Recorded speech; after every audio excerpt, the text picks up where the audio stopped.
Em um mundo onde o brilho dos olhos reflete a beleza da vida, uma ameaça silenciosa se espalha.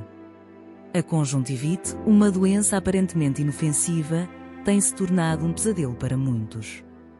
As pessoas têm recorrido à medicina tradicional, buscando alívio imediato para seus olhos vermelhos e irritados. No entanto, o que parecia ser a solução acabou se tornando um caminho para a escuridão. Primeiro começou a me doer, fui levar aquela folha, feijão, apoire, mais folha de mandioca, comecei a fazer aquecer água para fazer bafo, então depois para lavar a cara. Então, quando estava a lavar a cara, não estava a conseguir ver nada. Infelizmente, as pessoas estão a aplicar substâncias extraídas de folhas de feijão buer, folhas de mandioca, estão a usar óleo de cozinha, estão a usar bálsamo a aplicar pelos olhos, que são condutas erradas, e até as situações mais extremas em que estão a usar a urina para fazer o tratamento. É importante nós não aderirmos a essas práticas, porque já nesta unidade sanitária já se encontram pacientes com complicações graves por causa do uso destas substâncias. Estão com olhos em situações irreversíveis, pacientes estes que se tornarão cegos por um uso de substâncias que fazem queimaduras a nível ocular e que no final o paciente acaba perdendo a visão. Chamo-me Marta Budo, sou médica oftalmologista no Hospital Central de Nampula. A conjuntivite hemorrágica é uma doença causada por um vírus que normalmente acomete a conjuntiva ocular. Esta conjuntivite é transmitida através do contacto interpessoal, em contacto com objetos que se podem partilhar. É o contacto com os olhos depois de ter tido contato com superfícies contaminadas. Também pode ser contaminado por via aerossol, quer dizer, por via de gotículas que são expelidas pela boca durante a respiração, a tosse ou o espirro. Também pode se contaminar por via de águas contaminadas.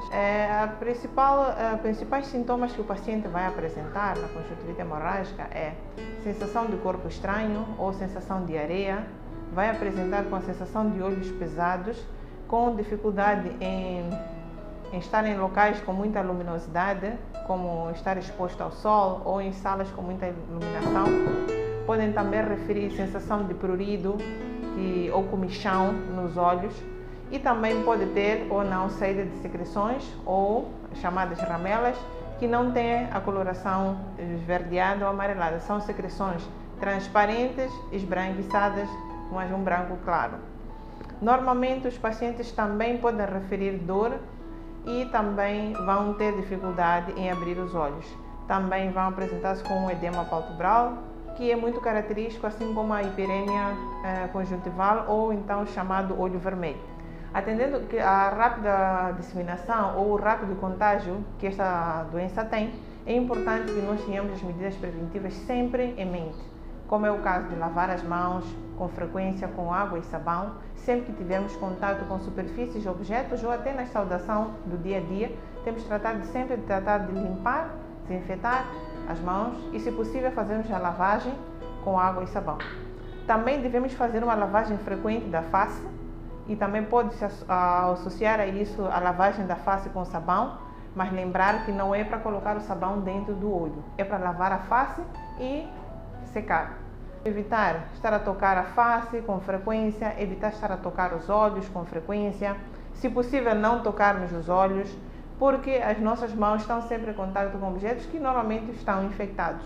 Então vamos estar a levar o vírus para o olho. Então temos sempre de tentar de evitar estar em contato com os olhos. Não devemos partilhar os objetos de forma pessoal. Vamos falar a nível doméstico, estamos a falar dos utensílios domésticos, não podemos partilhar o mesmo copo, o mesmo garfo. Podem-se partilhar sim depois de uma lavagem adequada. Não se devem compartilhar as toalhas de rosto, toalhas de banho, não devem ser compartilhadas a nível familiar.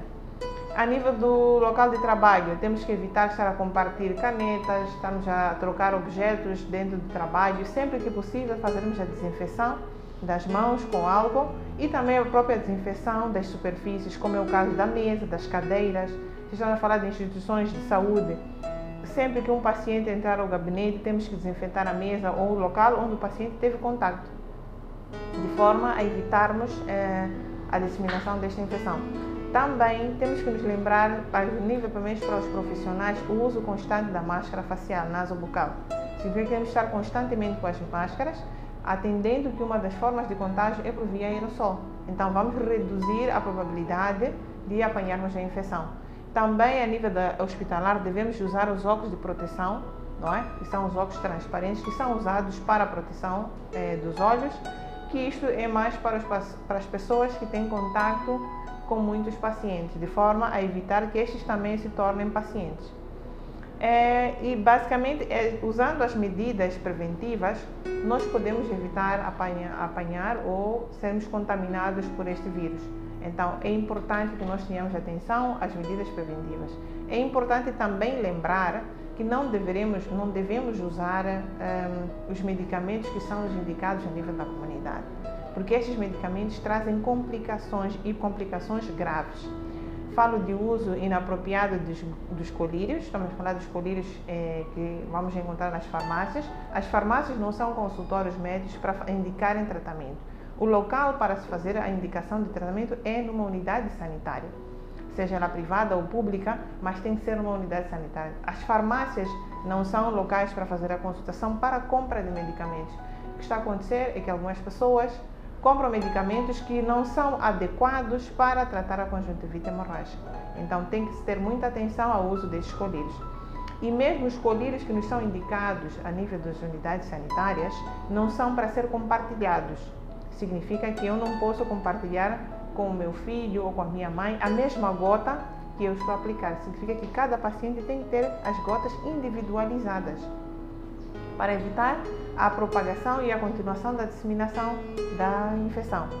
E também lembrarem que as consultas são gratuitas, não se pagam. Venham ao Hospital Central, entra pelo serviço de oftalmologia, as consultas são grátis. Então, as pessoas não podem ter receio de vir à unidade sanitária pensando que terão custos. Não se paga nada. Temos profissionais preparados, treinados para assistir esses pacientes. E os pacientes que estão internados, todos estão a ser tratados com medicação. O hospital está a disponibilizar a medicação para tratamento desses pacientes. Então, não há nenhum impedimento, não há nenhuma restrição no que refere ao manejo desses casos. Então, as pessoas podem vir ao hospital, seja aqui ou nas unidades mais próximas de casa, porque mesmo nos hospitais primários tem profissionais que estão treinados e capacitados para assistir nesses casos, de forma a evitarmos essas complicações. Então, os pacientes podem sim vir e serão assistidos.